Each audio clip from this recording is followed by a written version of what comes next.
काय बोलायला लागलीस लेकरासमोर? काय अर्थ आहे याला? मला ते पैसे पाहिजे जे तुम्ही देवासमोरच्या डब्यातून चोरले. मी चोरले?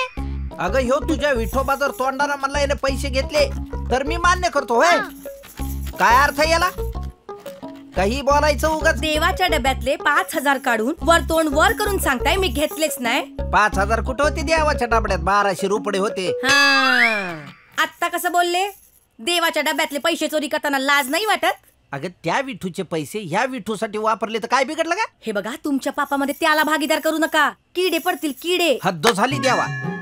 लोक हजारो कोट्यावधी रुपयाचे घोटाळे करते, तुला गंडे घालते, धुळफेक करते, पळून जाते, परागांदा होते, आणि ते तुझ्या समोरचे पैसे लेकराच्या फी साठी वापरणारा गरीब माणूस तेवढा दिसतो. काय चुकलं? मीच का सापडतो तुला बरं?